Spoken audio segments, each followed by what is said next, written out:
मछलियों यानी कि बड़ी मछलियों को छोड़कर छोटी मछलियों को पकड़ा गया है। सदर मजलिस बैरिस्टर असदुद्दीन ओवैसी ने बुनियाद परस्ती को वजह बताकर मदरसे बंद करने के इक़दामात पर शदीद रद्द-ए-अमल का इजहार किया है। बैरिस्टर ओवैसी ने कहा, नमाज पढ़ना, मसाजिद को जाना, सर पर टोपी लगाना, दाढ़ी रखना, हिजाब पहनना, नकाब लगाना, मसाजिद में एतिकाफ बैठना, ये बुनियाद परस्ती नहीं है। मजहब पर चलना बुनियाद परस्ती नहीं। बुनियाद परस्त वो हैं जो निकाब पहनने पर जुल्म करते हैं। बुनियाद परस्त वो हैं जो ट्रेन में दाढ़ी रखने वाले मुसाफिरीन पर हमले करते हैं और उन्हें तशद्दुद का निशाना बनाते हैं। बुनियाद परस्त वो लोग हैं जो मॉब लिंचिंग करते हैं और ऐसी बुनियाद परस्ती के बारे में कोई कुछ नहीं कहता। मदरसों को बंद किया जा रहा है।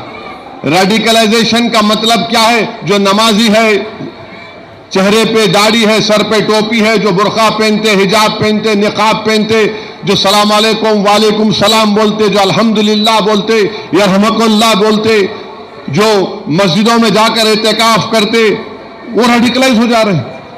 ये हुकूमतें कह रही हैं। अरे दीन पे चलना रेडिकलाइजेशन कहां है? रेडिकलाइज वो लोग हैं जो निकाब देखकर बच्चों को मारते हैं। रेडिकलाइज वो लोग हैं जो ट्रेन में दाढ़ी देखकर उनको पीटते हैं, मारते हैं। रेडिकलाइज वो लोग हैं जो मॉब लिंचिंग करते हैं। ये लोग रेडिकलाइजेशन के बारे में कुछ नहीं कहा जाता। एक मखसूस फिरके को निशाना बनाने के लिए, ताकि वो अपने दीन पर ना चल सके।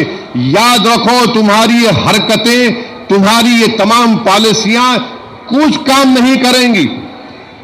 मुसलमान रेडिकलाइज नहीं होता है। हां, जो लोग होते हैं उनका ताल्लुक दीन से नहीं होता है। हम कह रहे हैं कि जमहूरियत के दायरे में रहकर अपने हुकूक की लड़ाई लड़ेंगे।